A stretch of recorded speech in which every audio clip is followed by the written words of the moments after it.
Bismillahirrahmanirrahim. Hamdalillahi tabaraka wa ta'ala hamdan haqqa hamdih. Segala puji dan puja tentunya kita sampaikan atas segala karunia yang kita dapatkan dari anugerah Allah Subhanahu wa taala. Salawat dan salam, salatu wassalamu ala sayyidil mursalin wa imamul abidin Nabiyina al-Karim Muhammad sallallahu alaihi wasallam. Semoga lisan ini selalu melafalkan, mengucapkan kalimat-kalimat salawat kepada Rasulullah sallallahu alaihi wasallam dengan penuh harap ucapan lisan ini atas dasar kecintaan kita kepada beliau sallallahu alaihi wasallam, tentunya dengan sebuah harapan kita akan diakui oleh beliau dan kita akan mendapatkan persaksian beliau, dan tentunya adalah kita berharap mendapatkan syafaat beliau nantinya fi yaumil akhir, tentunya dengan seizin Allah Subhanahu wa taala. Bapak dan Ibu, wahayikum bitahiyatil ahlil jannah wa dinas salam. Assalamualaikum warahmatullahi wabarakatuh. Rasulullah itu bukan idol, tapi adalah uswah. Rasulullah itu bukan idola, tetapi lebih dari itu Rasulullah itu adalah uswah. Bahkan uswah itu berbeda dengan qudwah. Kalau para jamaah pernah mendengar dalam diksi bahasa Arab ada qudwah, ada uswah. Memang maknanya mirip tapi berbeda. Disinilah kita akan mencoba memahami bahwasanya Rasulullah itu bukan idola kita, tetapi adalah uswah kita. Namun sebelum kita membincangkan tentang hal ini, berharap kepada Allah, semoga Allah ridhoi, Allah berkahi, Allah terima duduknya kita, majelis kita, istirahatnya kita di kesempatan siang hari ini dengan sebuah kebaikan. Maka kita awali dengan sebuah doa. Mohon para jamaah mengikuti apa yang saya lafalkan. Subhanaka la ilma lana illa ma 'allamtana innaka antal alimul hakim. Para jamaah, awalilah segala aktivitas kita dengan sebuah doa, karena dengan awal doa itu aktivitas kita akan ternilai ibadah. Dan yang namanya aktivitas ternilai ibadah, insya Allah dengan keyakinan kita akan mendapatkan lapis-lapis keberkahannya.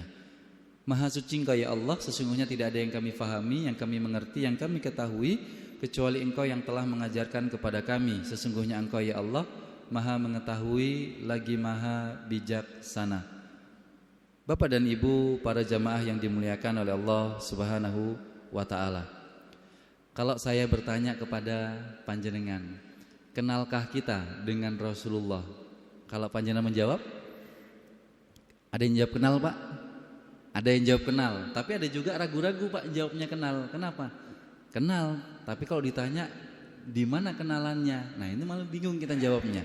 Nggak jawab nggak kenal juga tapi cinta, maka kita akan kebingungan kalau ditanya kenalkah kita dengan beliau. Pasti kita tidak pernah mengenali beliau dalam konteks kita nggak pernah ketemu, nggak pernah berkomunikasi, nggak pernah berinteraksi. Tapi kalau ditanya cintakah kita kepada beliau, jawaban kita adalah cinta. Tapi menariknya, ketika kita ditanya cinta, dari mana kita bisa cinta? Karena mohon maaf, cinta itu kata orang Jawa, witing tresno jalaran saka kulino. Cinta itu baru semerbak, mewangi, tampak, terasakan kalau sering terjadi interaksi.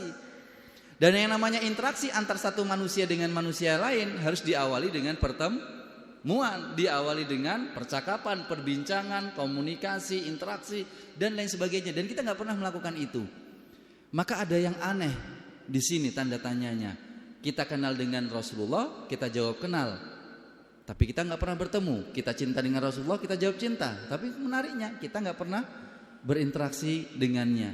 Maka Kenapa saya katakan bahwasanya Rasulullah itu bukan idol, bukan idola, tapi lebih tinggi dari itu uswah? Karena kecintaan kita kepada Rasulullah itu adalah cinta yang bukan didasari syahwat, tapi cinta yang didasari oleh iman. Saat ini saya mencoba untuk memahamkan kita bahwasanya kalau kita ingin menikmati sebuah kalimat, jangan berhenti di kenikmatan terjemahannya, Pak. Kalau panjenengan ingin menikmati kalimat, jangan berhenti di terjemahannya. Lebih dalam itu di pesannya. Di pesannya. Contoh yang tadi, uswah sama qudwah, sama apa tidak artinya, Pak? Pasti panjenengan nganggap sama, karena ini mirip. Uswatun hasanah dengan qudwah, teladan juga artinya. Uswah teladan, qudwah teladan. Sama artinya, mirip kayak nafsu sama syahwat. Nafsu sama syahwat artinya sama apa tidak, Pak? Mirip apa tidak? Mirip. Tapi beda. Kenapa beda? Karena ada konteksnya masing-masing.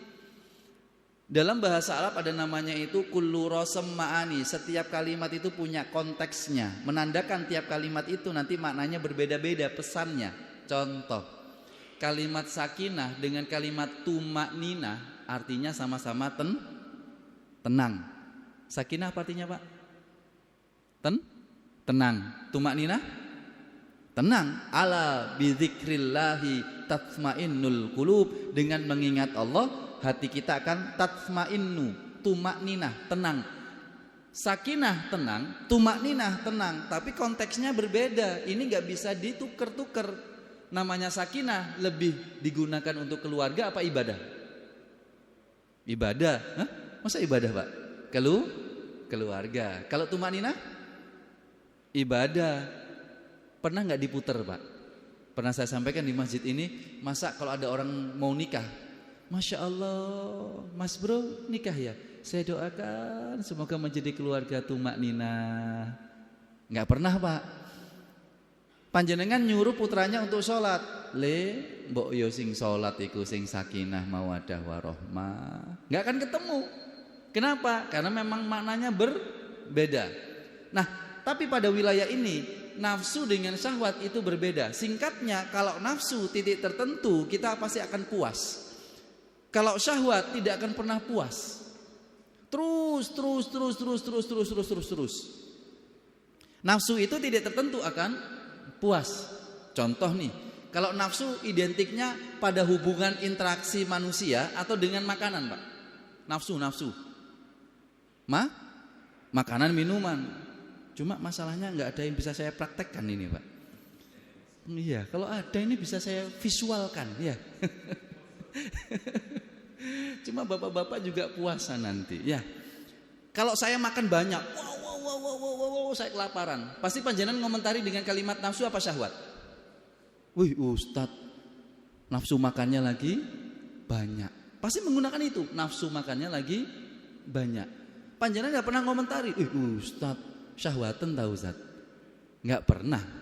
Makanya kalimat syahwat biasanya digunakan ke wilayah politik, Pak. Panjenengan jarang mendengar kalimat nafsu politik. Apa, Pak? Syahwat politik. Karena gak ada habisnya di wilayah politik itu, kepentingan itu. Sama halnya di surat yang ketiga Ali Imran, ayat yang ke-14. Kenapa kok untuk cinta sesama manusia antara suami istri itu dengan syahwat? Zuyyina linnasi hubbus syahawat minan nisa.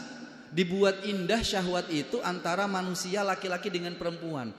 Panjenengan mohon maaf, berinteraksi dekat dengan orang yang kita tahu aibnya, pasti kita nggak betah. Duduk 1 jam dengan dia nggak betah. Tapi kenapa panjenengan betah sama istri? Padahal panjenengan tahu aibnya istri. Hidup sudah 10 tahun, tapi kenapa masih mau? Karena nggak ada puasnya, Pak. Terus apa itu? Syahwat. Itu yang positif. Sama halnya dengan anak remaja, dengan lawan jenisnya pacaran, itu pasti syahwat. Gak cukup bisa punya nomor teleponnya, gak cukup bisa video call, gak cukup ketemuan, gak cukup kemudian berpegangan, gak cukup kemudian berpelukan, gak cukup. Gak usah saya lanjutkan, Pak. Nah, itu yang namanya perbedaan antara nafsu sama syahwat. Tapi kalau kemudian kita berbicara tentang Rasulullah, itu iman, bukan syahwat lagi. Kenapa? Ketika kita berbicara tentang cinta yang sifatnya logis, itu adalah cinta kita dengan pasangan. Bapak-bapak dulu cinta sama istri kan sebelumnya tahu Pak ya? Sebelumnya kan kenal. Di sini ada yang belum nikah? Saya lihat dulu. Maksudnya belum nikah sama sekali Pak, bukan yang belum nikah 2 atau 3 kali. Oh nggak ada ya di sini, semuanya sudah nikah ya. Baik. Misal ini Pak, anak single, jomblo, dia bisa mencintai calon istrinya nggak Pak? Tapi anak ini belum punya calon, tapi di alam takdir dia sudah dapat calon dari Allah. Cuma belum pernah ketemu, tapi ketika ditanya, mas cinta nggak dengan calon istrinya yang masih di alam takdirnya Allah? Kira-kira jawaban anak laki-laki ini Pak? Bisa apa tidak? Ustadz sudah nikah? Oh, belum lah ini. Contohnya, pasti nggak bisa mencintai, cinta dengan istrinya. Loh, punya aja belum. Lah makanya tapi kan nanti suatu saat nikah, iya, bisa mencintainya. Pasti jawabannya, ya nggak bisa. Tapi menariknya kita sama Rasulullah bisa mencintai, tapi hanya untuk Rasul. Tidak dengan manusia yang lain. Berarti ini cinta apa? Imani. Cinta imaninya itu apa? Meyakini yang tidak tampak. Meyakini yang tidak tampak. Nah, disinilah yang ingin saya sampaikan. Rasulullah itu bukan idol, bukan idola, tapi uswah. Apa perbedaannya? Saat ini anak-anak gadis kita suka dengan aktor-aktor dari negara Korea. Oh Pak, kenapa nih Pak? Pesan. Saya nggak nanya ini apa, pesannya. Ini gerakan apa saya nggak nanya. Ini pesannya apa Pak? Ini bukan cinta. Jangan langsung menilai sesuatu Pak. Tunggu beberapa detik kemudian, ternyata digerakkan Pak. Berarti pesannya apa ini Pak? Ini bukan cinta Pak. Ini duit Pak ternyata. Nah, kalau diem sarangio katanya gitu Pak. Ya. Tapi kalau digerakkan duit ternyata. Kenapa? Karena cinta itu duit. Versi anak muda yang belum nikah, tapi versi panjenengan berbeda. Cinta, cincin dan permata, katanya gitu Pak. Cinta itu muncul dari pandangan turun ke hati. Ternyata hati itu Pak, harta dan properti. Intinya masalah harta semua cinta itu. Versi anak muda, panjenengan boten. Nah, kalau idol, anak-anak gadis zaman sekarang melihat aktor-aktor, aktris dan lain sebagainya, itu yang dilihat apa Pak? Apa? Fisik. Yang ditiru fisik. Mohon maaf, panjenengan mencintai Rasul, tapi apakah mau meniru fisiknya Rasul? Inilah titik awal bedanya seorang idola dengan seorang uswah. Kalau idola pasti kita niru fisiknya. Kebanyakan anak-anak kita, khususnya anak-anak gadis itu niru-niru aktor itu secara fisiknya. Rasulullah itu fisiknya juga wow, Masya Allah, sesempurna manusia. Cuma pertanyaannya, panjenengan mau niru fisiknya Rasul? Salah satu fisiknya Rasul itu adalah alisnya itu hampir nyambung Pak. Pertanyaan saya, alisnya panjenengan? Oh, jauh. Lalu supaya bisa nyambung diapain Pak? Disulam. Hukumnya apa sekarang? Haram. Sulit kita meniru fisik Rasul. Dadanya Rasul dengan perutnya Rasul rata. Anak muda sekarang kebalikannya. Anak muda itu sekarang dadanya maju, perutnya rata, six pack. Anak muda Pak, perut dadanya maju, perutnya rata. Bapak-bapak kebalikannya. Bapak-bapak dadanya rata, perutnya iya. Kita sesama pelaku saling mengaku saja Pak ya. Saya juga agak nahan-nahan juga ini ya. Ubannya Rasul itu 20 yang paling bawah ini, kata Anas bin Malik. Pertanyaan saya, mohon maaf, apakah bapak-bapak kemudian manggil istri, Bu, sini Bu, ada apa Pak? Kata Rasul itu ubannya, katanya Ustadz itu ubannya Rasul itu 20. Mbok ya tolong dicabut, aku pingin niru Rasul, cuma sisa 20. Lah ubannya ternyata Sulit kita niru fisiknya Rasul. Sulit. Maka kata-kata uswah itu adalah berbeda dengan qudwah. Kalau qudwah itu sesuatu yang kita teladani, bisa kita tiru, itu qudwah dalam bahasa Arab. Tapi uswah lebih dalam lagi. Ketika kita menyukai seseorang, kemudian kita tiru dalam kehidupan kita, dan diminta kita ini menelurkan, melanjutkan ke generasi setelahnya. Itu yang namanya uswah. Gak hanya berhenti di kita. Kalau berhenti di kita menirunya, itu qudwah. Tapi kalau kita lanjutkan kepada anak kita, itu namanya uswah. Maka kalau kita berbicara kecintaan kita kepada Rasulullah, itu sangat jauh dengan kecintaan versi kita, apalagi anak-anak zaman sekarang, Mbak. Anak zaman sekarang ini aneh gitu ya. Kalau saya yang di dunia anak remaja, dia itu suka ngasih love dengan jempol. Jempol, love. Paham yang saya maksud, Pak? Oh, enggak paham gitu. Oh, jen. Panjenengan punya medsos? Punya? Instagram? Oh, enggak punya. Aduh, saya salah pembahasan ini, Pak. Bapak dan Ibu, para jamaah yang dimuliakan oleh Allah Subhanahu wa taala, kita ini sulit niru Rasul secara fisik. Maka bukan itu yang dituntut kita itu dari Rasulullah, itu harus kita tiru. Yang kedua, kita sulit meniru Rasulullah itu dari hobinya Rasul. Sulit, Pak. Hobi. Lihat idol itu. Hobinya apa? Nyanyi. Ditiru. Lagunya apa? Ditiru lagunya. Nadanya bagaimana? Ditiru nadanya. Itu yang idola. Ditiru sama mereka. Tapi Rasulullah itu tidak itu. Poin pentingnya bukan itu. Boleh kita meniru itu. Tetapi dengan sebatas kemampuan kita. Maka apa yang kemudian kita tiru? Misalnya ketika Rasulullah SAW itu suka hobinya makan, kemudian viral misalnya. Pertanyaan saya, panjenengan mau benar-benar ngikutin Rasul secara makan, hobinya? Makanan kesukaannya Rasul, kalau buah kan semangka, Pak, diantaranya kurma sudah pasti. Makanan kesukaannya Rasul itu kambing, khususnya kaki, khususnya yang bagian depan. Tahu dari mana?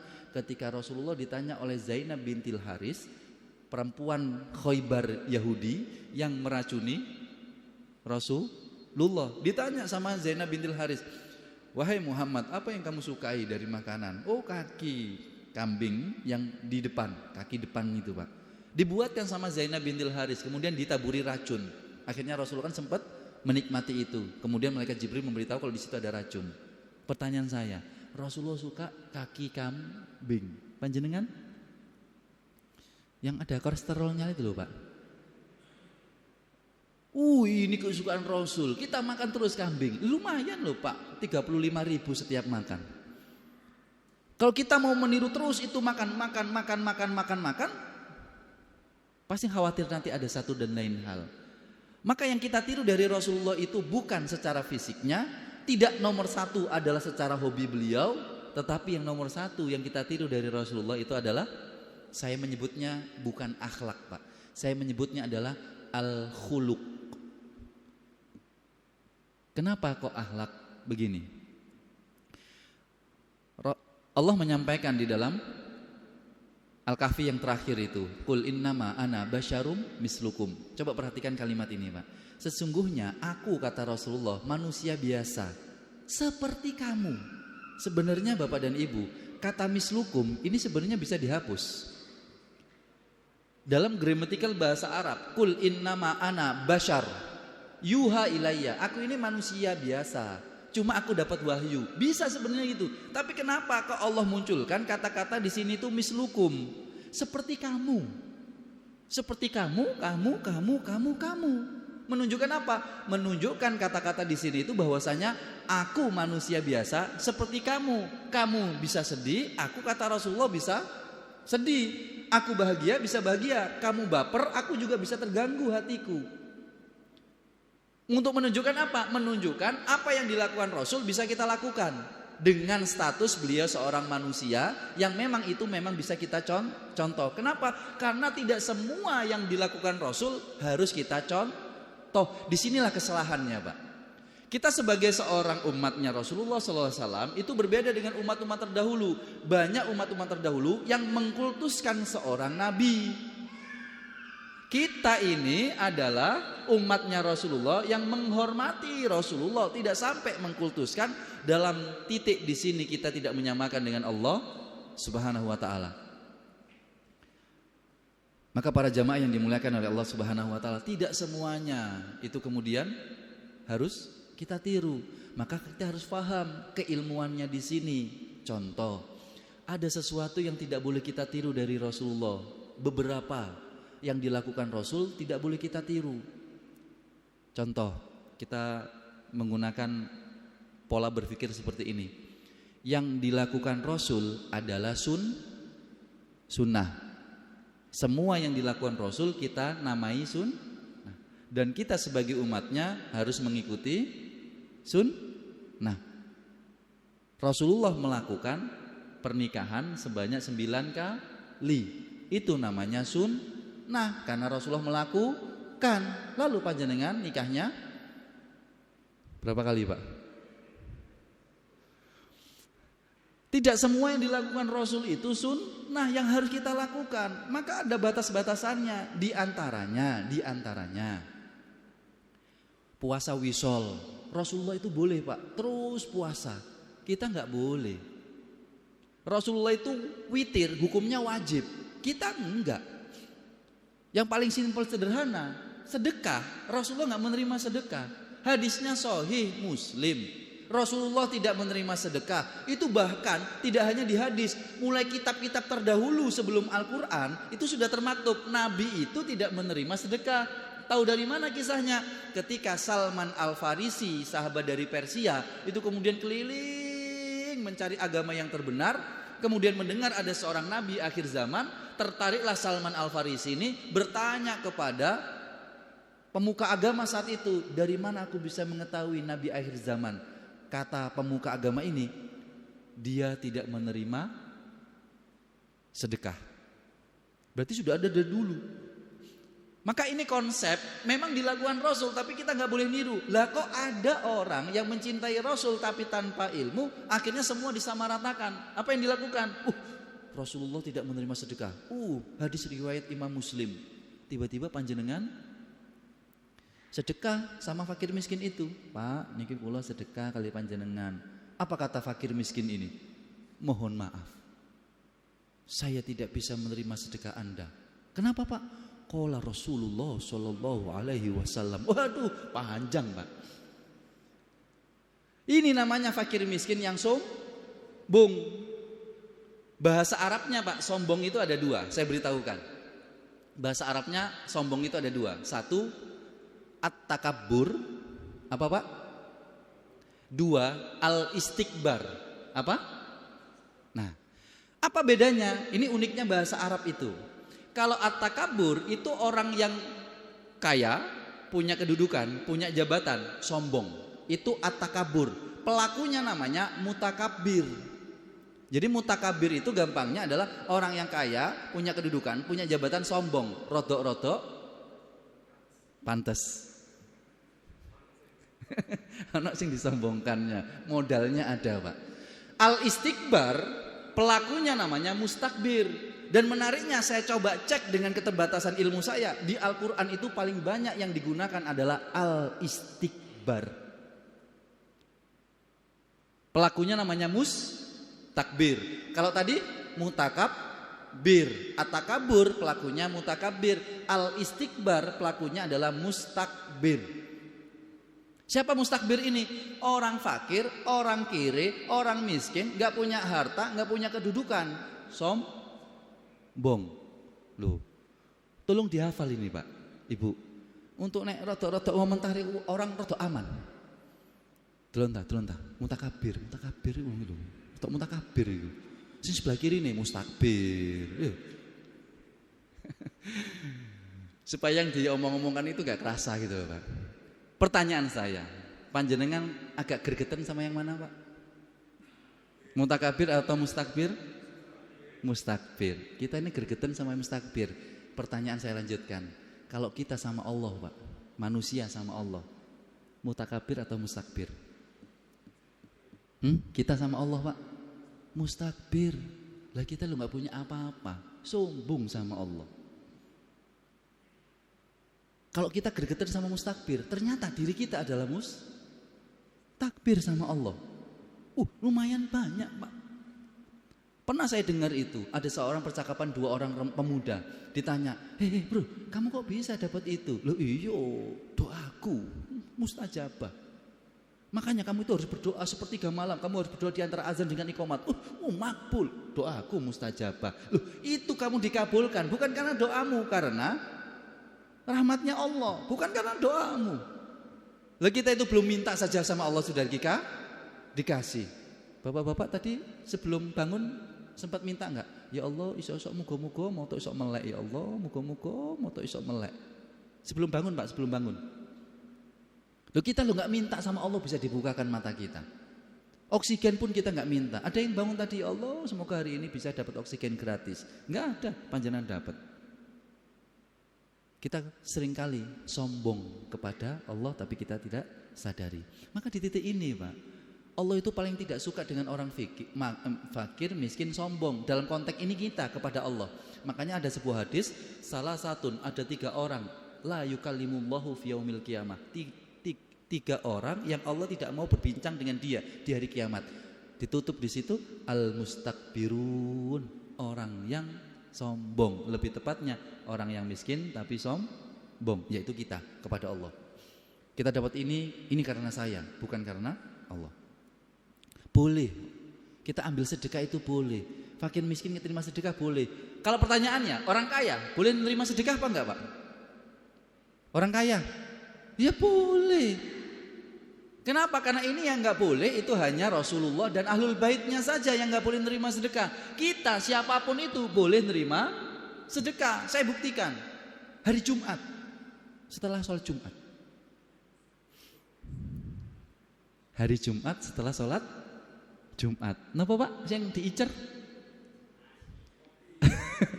Kalau di sini kopi nggih. Alhamdulillah. Berbeda.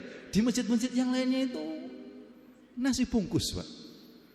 Saya bertanya sama ibu-ibu yang di masjid kompleks saya. "Loh, Bu, ini buat apa? Buat apa?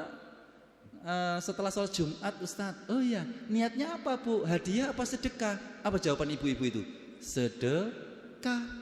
"Loh, kok bisa hadiah, Ustadz?" "Loh, bisa saja. Kali aja ibu niatkan hadiah." "Oh, boleh Pak Ustadz." Saya guyoni, "Boleh Bu, tapi nanti pas mau ngasihkan nasi bungkusnya tolong belikan kotak kado." "Loh, kenapa?" "Ya nanti kotak kado diisi nasi bungkus, ngasihkannya sambil bilang ini hadiah. Soalnya nek sego bungkus dikasihkan dengan bahasa hadiah, rodok-rodok gak cocok." "Pak, ngapunten, ini hadiah, tapi sego bungkus, kecuali kalau ada kotak hadiahnya." Pasti di situ sedekah, Pak. Bapak-bapak pasti ngambil. Aku ya, Pak, 1 apa 2 bungkus? Loh, satunya panjenengan, yang satunya itu ordernya istri di rumah, Pak. "Pak, ojo lari, loro, Pak ya. Lumayan lah makan siang hari ini, enggak? Masa ibu ya." Boleh nerima sedekah. Loh, kok bisa? Utsman bin Affan, kalau para sahabat yang kita kenal itu yang paling kaya siapa, Pak? Utsman bin Affan dan Abdurrahman bin Auf. Tapi Utsman bin Affan ini kan melalui nasab, keturunan. Kalau bahasa kita itu kan kaya 7 turunan. Saya ini kaya 7 turunan, Pak. Cuma saya ini turunan ke-8 kalau nggak salah. Kalau Abdurrahman bin Auf itu karena bukan nasab. Kalau Utsman ini kan 1 dari Fihir, Quraisy, kemudian Abdul Manaf, kemudian dari Bani Abdus Syams, baru kemudian turun ke Utsman bin Affan. Memang keturunannya keturunan terkenal di zaman Quraisy saat itu, kabilah Quraisy. Abdurrahman bin Auf enggak. Bahkan ketika Abdurrahman bin Auf itu kaya di Mekah, ketika mau hijrah ke Madinah, apa kata Umayyah bin Khalaf? "Kamu aku izinkan pindah ke Madinah, hijrah ke Madinah, tapi semua hartamu tinggalkan di Mekah." Jadi di Madinah itu mulai nol lagi Abdurrahman bin Auf. Tapi yang terjadi kaya lagi. Maka suatu saat Utsman bin Affan ikut antri menerima sedekah dari Abdurrahman bin Auf. Utsman bin Affan ditanya, "Wahai Utsman, kamu kan kaya, kenapa masih mau antri menerima sedekah. Apa jawabannya Utsman bin Affan? Siapa menolak harta yang penuh berkah? Jadi tetap ada adabnya, boleh menerima tapi ada adabnya orang kaya itu. Berharaplah kemudian dari sisi itu harta yang kita terima adalah dari orang-orang baik. Bapak dan Ibu yang dimuliakan oleh Allah Subhanahu wa taala. Jadi tidak semuanya harus bisa kita tiru dari Rasulullah. Dan yang menariknya, kembali lagi, kalau tadi saya katakan Rasulullah itu bisa sedih, kita bisa sedih. Rasulullah gembira, kita gembira. Rasulullah itu bisa kepikiran, kita juga kepikiran. Mirip kita itu dengan Rasulullah. Supaya kita dimudahkan untuk meniru Rasul, tapi tetap ada batasan-batasannya. Makanya panjenengan kalau disuruh niru Rasul, memang tidak bisa sesempurna itu, Pak. Rasulullah sholat kakinya sampai bengkak. Kita baru sholat saat kaki kita bengkak, Pak. Sulit kita meniru Rasul karena memang ada batasannya. Secara perasaan Rasulullah itu mirip kayak kita, tapi tolong jangan langsung kita nilai dengan logika kita. Oh, Rasulullah gitu, oh pantas. Jangan kita nilai kembali lagi dengan keimanan. Beliau melakukan itu Shallallahu Alaihi Wasallam karena beliau seorang nabi. Contoh, yang membunuh paman Rasulullah Hamzah atas inisiator Hindun binti Utsbah. Hindun binti Utsbah. Ini inisiatornya. Kenapa? Karena Utsbah bin Rabi'ah, bapaknya Hindun, ini dibunuh oleh Hamzah ketika perang Badar. Maka Hindun dendam sama Hamzah. Lalu kemudian bilang sama Wahsy, Wahsy, kalau kamu berhasil maka aku bebaskan. Kamu bukan budak lagi. Wahsy tertarik. Lalu Wahsy membunuh Hamzah. Hamzah paman Rasulullah yang membela Rasul saat itu melebihi Abbas. Tentunya melebihi Abu Jahal, bukan melebihi lagi, melawan Abu Jahal. Maka Rasulullah itu sedih ketika Hamzah meninggal dan lebih sedih lagi karena dalam hadis riwayat Imam Muslim dibahasakan di situ musilat. Musilat, mim ta lam ta musilat. Bahasa Arabnya, bahasa hadisnya musilat. Bahasa Inggrisnya mutilation, bahasa Indonesianya mutilasi. Jadi itu ngambil dari bahasa Arab. Kenapa? Ininya dipotong jarinya, matanya dicongkel, telinganya dipotong, dijadikan kalung oleh Hindun binti Utsbah. Tapi menariknya, panjenengan cek berita viral sempat di tahun 2012-an lah atau 2000 kisaran itu ya Pak, saya tidak tahu pastinya. Tapi sudah kami tanyakan ke teman-teman di Madinah waktu itu, ternyata benar kota Madinah saat itu banjir, kemudian sampai di Jabal Uhud, kemudian makamnya Hamzah itu sempat terbuka karena air banjir itu, dan kemudian tampak wajahnya Hamzah radhiyallahu anhu itu masih asli, bahkan masih ada darah segar di antara tubuh dan wajah beliau radhiyallahu anhu. Bayangkan berapa ratus tahun, berapa abad jasadnya masih viral, sempat di YouTube juga ada. Yang ingin kami sampaikan adalah kisahnya Wahsy ketika masuk Islam. Saking marahnya, saya bilang Rasulullah marah karena bukan ucapan saya, dosen saya menyampaikan Rasulullah itu bisa marah karena apa? Bashar, manusia. Dari mana buktinya? Ketika Fathul Mekah, kaum muslimin sudah bisa kemudian merebut lagi kota Mekah, Rasulullah SAW berucap kepada Ali bin Abi Thalib, tolong buat 9 nama, jadikan 9 nama ini DPO, daftar pencarian orang. Dari 9 nama ini perempuan hanya satu Pak, yaitu Hindun. Perempuannya ini cuma satu, yaitu Hindun binti Utsbah ini. Kenapa kok sampai dibuat DPO? Ya karena Rasulullah ini punya jiwa sisi manusiawinya, yaitu marah. Kenapa? Yang jadi DPO ini mereka yang menyakiti kaum muslimin. Tapi alhamdulillahnya Hindun masuk Islam, Wahsy masuk Islam. Cuma perhatikan kisahnya di sini Pak, diriwayatkan oleh Imam Muslim. Wahsy ini kemudian masuk Islam, bertemu dengan Rasulullah. Coba perhatikan percakapan dalam hadis ini. Anta Wahsy, kamu Wahsy? Wahsy dalam hadis ini Pak menjawab singkat, padat, akurat, tajam, terpercaya, tanpa menyakiti Rasulullah. Ya, gitu toh. Anta Wahsy, na'am. Bahasa hadisnya yang saya hafal. Kemudian ditanya, qatalta Hamzah, kamu yang membunuh Hamzah? Kira-kira kalau Wahsy jawabnya na'am itu, ya. Itu perasaan Rasul gimana? Tambah sakit apa tidak, Pak? Tambah sakit. Kamu yang bunuh Hamzah? Ya. Jawaban Wahsy indah sekali, Pak. Qad kana balaghaka minal amr.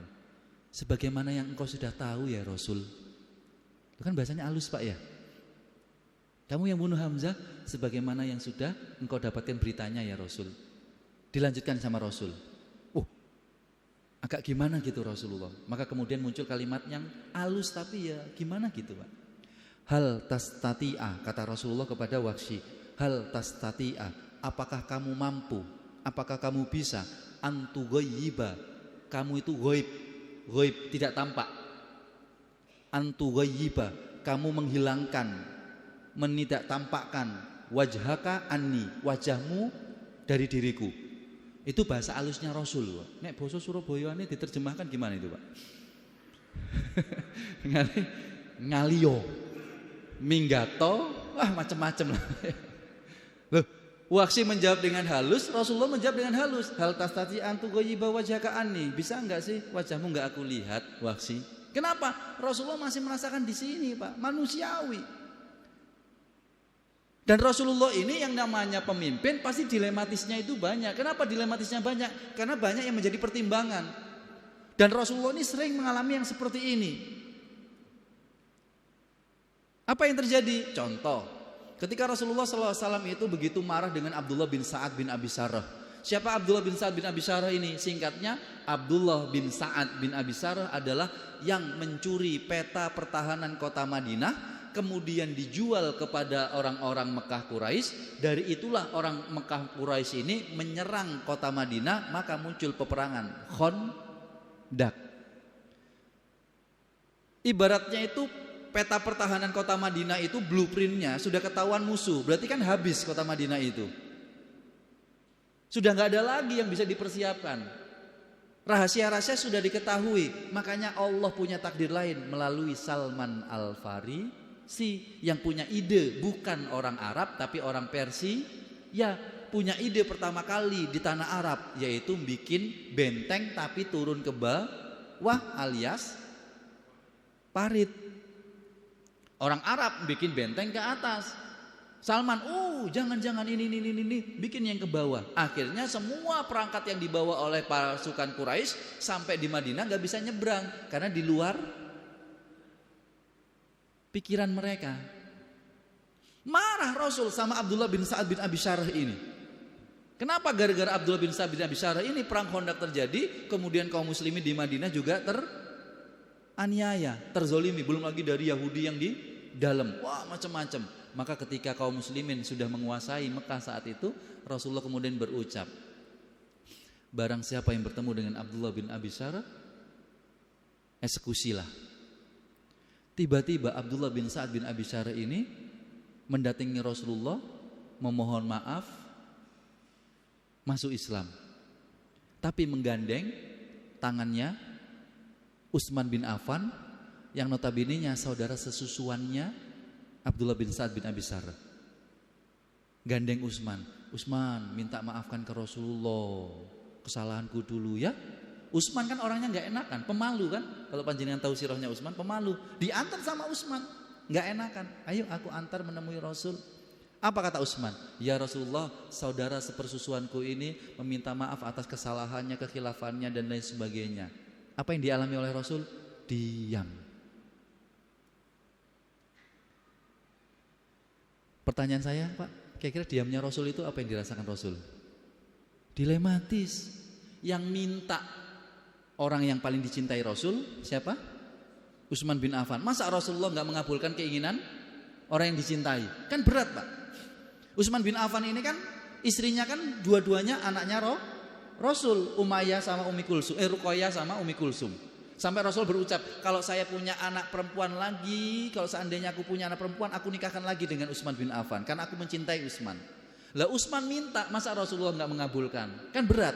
Cuma yang menjadi permintaannya Utsman memaafkan orang yang Rasulullah benci. Dilematis Rasulullah. Maka Rasulullah itu diam. Sampai Umar bin Khattab yang meriwayatkan hadis ini itu sampai mengatakan, kalau seandainya ada bulu jatuh maka akan terdengar. Bayangkan Pak, saking heningnya. Utsman tahu, Rasulullah diam, berarti tandanya iya. Langsung dibawa pergi Abdullah bin Sa'ad bin Abi Sarah ini. Lalu kemudian Umar bin Khattab datang. Ya Rasul, kenapa engkau tidak bilang? Sudah eksekusi saja Umar. Kata Rasul, loh kan sudah aku tunggu, kok kalian gak ada yang mengeksekusi? Loh kan perintahnya dulu kalau ketemu Abdullah bin Sa'ad bin Abi Sarah dieksekusi. Loh aku malah nunggu, wahai engkau Umar, kenapa enggak engkau eksekusi saja? Loh, tapi kan engkau diam. Ketika Utsman bertanya, loh iya, aku menunggu kalian. Kata Umar, ya mbok yo tadi dikasih isyarat ya Rasul. Mbok yo kedip-kedip mata atau bagaimana kalau bahasa Surabaya nih Pak? Mbok yo dikasih isyarat ya Rasul. Lalu Rasulullah bersabda, sesungguhnya tidak mungkin seorang nabi akan melakukan sesuatu menjadi sebuah hukum diawali hanya dengan isyarat. Hukum itu kan gak bisa Pak muncul karena isyarat. Kenapa? Isyarat itu kan sifatnya subjektif. Masa nanti muncul syariat gara-gara cuma isyarat ding ding ding ding ding gitu Pak. Itu karena dilematisnya Rasul. Maka di titik ini Rasul seperti kita merasakan ini, Rasul juga merasakan itu. Maka mana yang kemudian kita tiru? Adalah dari sisi akhlaknya beliau sallallahu alaihi wasallam. Maka saya tutup di sini Bapak dan Ibu para jamaah yang dimuliakan oleh Allah. Yang kita tiru itu akhlaknya beliau. Nah menariknya panjenengan cek secara bahasa Arab, akhlaknya Rasulullah itu menggunakan kata al-khuluku. Kalau kita al-kholku. Sebatas ilmu yang saya ketahui, sudah saya cek Pak dalam redaksi Al-Quran atau redaksi hadis, kalau berbicara akhlaknya Rasul pasti redaksinya pakai al-khuluku, khulukin. Tahu dari mana berikutnya? Saya tunjukkan hadisnya Pak. Hadisnya, Ibunda Aisyah ditanya tentang khuluki, tentang akhlaknya Rasul, tapi yang dipakai adalah khuluk, bukan al-khalku, akhlakun. Kemudian dijawab oleh Bunda Aisyah, karena khulukuhu, khuluk lagi, bukan akhlak. Lalu apa bedanya? Bedanya adalah Bapak dan Ibu yang dimuliakan oleh Allah Subhanahu wa taala, kalau al-khalqu itu adalah akhlak yang tampak oleh kacamata kita, oleh kasat mata kita, oleh segala hal yang panca indera kita. Tapi kalau al-khuluqu, akhlak yang baik yang itu tidak tampak oleh mata tapi ditampak oleh hati. Nyes gitu loh. Kalau saya nyebut itu kekaguman, bukan kesukaan. Apa bedanya suka dengan kagum? Kalau suka itu kita suka sama dia karena kita sudah punya nilai-nilai yang kita buat. Oh, saya suka dengan perempuan yang seperti ini, seperti ini, seperti ini. Ketemu sama orang itu, kita suka karena itu mendasar indikator dari kita. Tapi kalau kagum, apa yang ada di dia sebenarnya nggak ada kriterianya di kita, tapi tiba-tiba kita, keren ya orang itu. Dan yang bisa kita tiru adalah ini. Apa yang kita tiru itu adalah tentunya di Al-Quran. Maka akhlak yang terbesar yang bisa kita tiru dari Rasulullah adalah di Al-Quran. Lu kan itu terlalu holistik Ustaz. Iya. Tapi kalau kemudian disempitkan pesannya adalah Rasulullah itu, kata dosen guru saya, selalu menyebut kata-kata, gak pernah dengan kata-kata ana Muhammad. Kalaupun mengkayak Muhammad pasti ditambah ana Muhammad Rasulullah. Jadi akhlak tertinggi dari Rasulullah itu adalah beliau menyadari beliau adalah seorang utusan Allah. Kita menirunya, kita harus sadar kalau kita adalah seorang hamba. Itu akhlak yang paling tinggi kita bisa meniru Rasulullah. Kita sadar kita ini adalah hamba. Maka jangan sampai mustakbir yang tadi Pak. Kenapa? Karena Rasulullah itu sekali lagi tidak pernah menyebut ana Muhammad titik, pasti ana Muhammad Rasulullah atau ana Rasulullah dan lain sebagainya. Menunjukkan tentang kesadaran diri beliau adalah utusan Allah. Kenapa? Bapak dan Ibu yang dimuliakan oleh Allah Subhanahu wa taala, alasan yang terakhir kita menjadikan Rasulullah itu uswah adalah beliau mencintai kita karena tidak ingin kita itu tersakiti. Dan itu adalah kecintaan yang tertinggi. Kenapa? Alasan yang kedua, karena beliau mencintai kita, tidak ingin kita kemudian tersakiti di neraka, karena beliau merencanakannya dengan baik. Nabi-nabi terdahulu Pak, kalau punya mukjizat pasti dilihat sama umatnya. Rasulullah jarang Pak, hanya Al-Quran yang bisa dilihat oleh umatnya secara publik.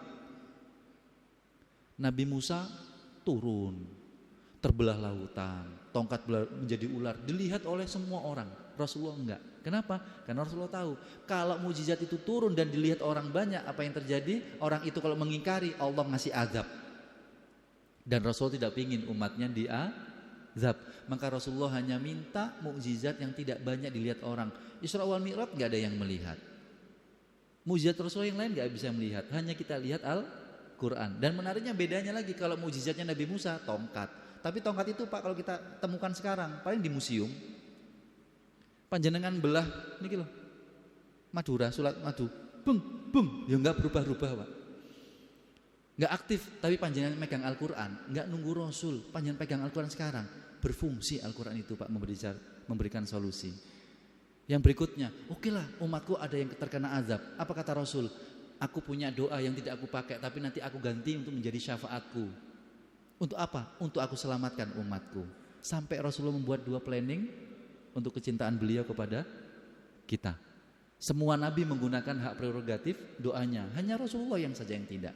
Kata Rasulullah, aku pakai ini nanti untuk menjadi syafaatku untuk umatku. Direncanakan. Maka bagaimana panjenengan merencanakan?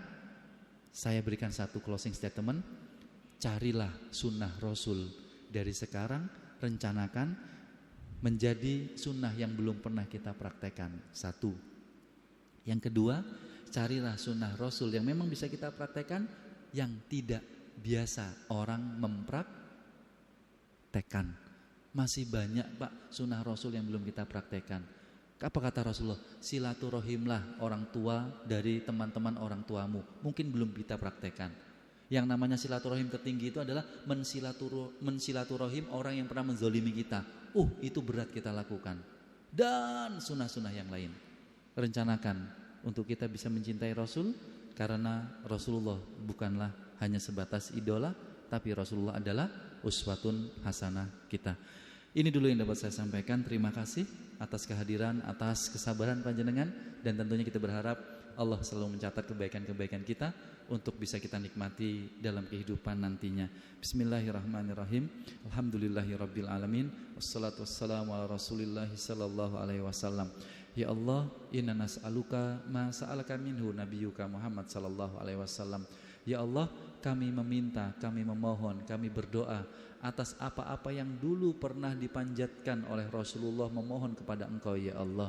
Ya Allah, Antar Razzaq, Allahumma rzuqna ilman nafi'ah, ilmu yang bermanfaat kami mohon ya Allah, wa fahman jayyida, dan pemahaman yang mendalam, wa amalan mutaqabbala, dan semua ilmu pemahaman yang kami dapati semoga bisa kami buktikan, kami aktualisasikan dengan amal ibadah yang Engkau terima ya Rabb. Rabbana antal wahhab, Engkau lah maha pemberi karunia ya Allah.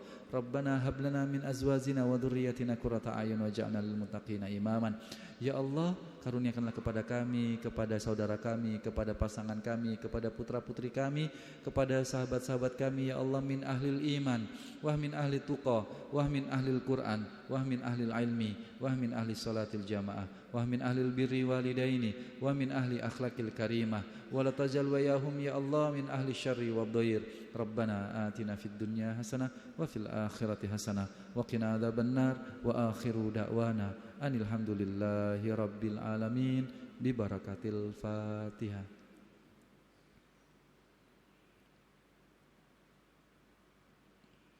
Amin ya rabbal alamin. Kita akhiri dengan istighfar 3 kali. Astaghfirullahaladzim, astaghfirullahaladzim, astaghfirullahaladzim. Bacaan hamdalah, alhamdulillahi rabbil alamin. Dan kita sempurnakan dengan doa kafaratul majlis. Subhanakallahumma wa bihamdika asyhadu an la ilaha illa anta astaghfiruka wa atubu ilaik. Wassalamualaikum warahmatullahi wabarakatuh.